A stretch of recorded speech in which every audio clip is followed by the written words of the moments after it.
Previously on GOSPOCAST.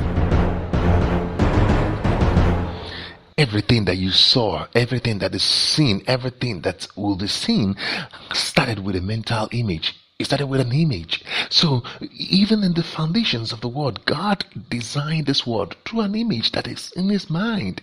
Now watch this now, because we saw in Genesis chapter 1 and 6 places that God said, the Bible wrote, and God saw that it was good. And this seeing is approval of something that had been seen before.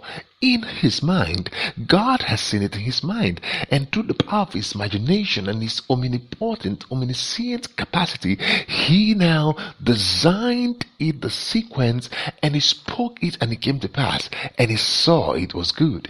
And now that is the way he expects us to function. But to do that, we must understand how imaging works and how whatever that's been imagined can be created and actualized on the physical. GOSPOCAST continues right after this. Oh, so excited to welcome you again to brand new GOSPOCAST for today. My name is Ty, and I will be your host for today. What are we still talking about? We're still talking about imaging. And today we're going to look a little bit about how this thing works. Now, first of all, we talked about it, that God actually designed human being and created the whole world from an image he has already had in his mind. And when he created us now, he wanted us to be in his image and his likeness. In other words, he wanted us to take that same capacity that he has to imagine something and create it, and want us to work with it on our daily lives. Now look at this now. The next thing we saw about this now became the temptation, where the devil now came to sell an image unto man. Now this is critical, because even till now the devil is still in the business of selling all kinds of images. Now, but one thing you have to realize here is that we have to, for you to use the power of imaging, you have to know the mastery of this imaging in your mind and how it comes in the physical. But you see, the man at this point of temptation haven't known the mastery of the imaging. But for him to know that, God have to take you through steps. Now you realize that God gave restriction, and I was wondering, why did God give restriction to them in the garden? Because if you're going to use the power of imagination and you're going to master the mystery of power of imagination, you have to live by restriction.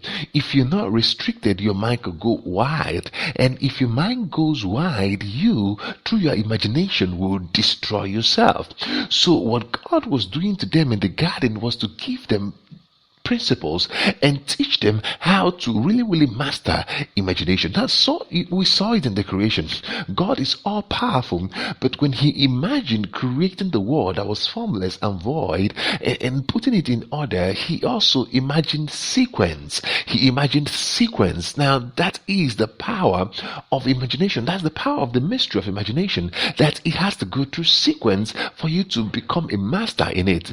Now if you do not understand the sequence aspect of it, and you have the power like God, you might probably throw the whole world out at the same point, and they will not function very well because there is no sequence and order.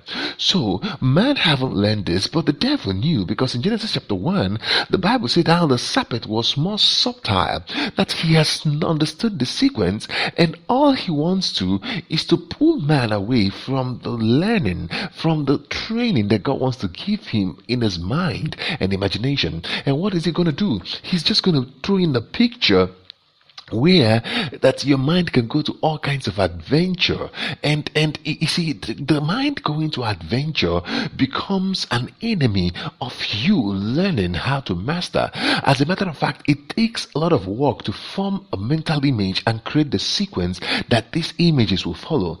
But what the devil does is that he sells you an already made image without you knowing the sequence or the process of that image. He just sells you the image. You see, when you eat this thing, you're not going to die. You're just going to become so powerful and wise like God. But you don't know the sequence of all these images he has thrown to you. And even till now, the Bible wrote about the devil throwing fiery darts of the enemy in book of Ephesians chapter 6. The fiery darts of the enemy is to throw a picture and root it and plant it in your mind, pictures that you don't understand the sequence that follows after, but just so sweet, so captivating that your mind captures it and your mind is carried, and the end product becomes destructive because you've not learned the mastery of it. So that is the root of temptation. That is how man was tempted, and that is how man fell. So when God is teaching us today is to understand that restriction is not there to stop your imagination, but to teach your imagination how to deal with the sequential aspect of creating mental pictures and growing it into the physical. God bless you. See you tomorrow.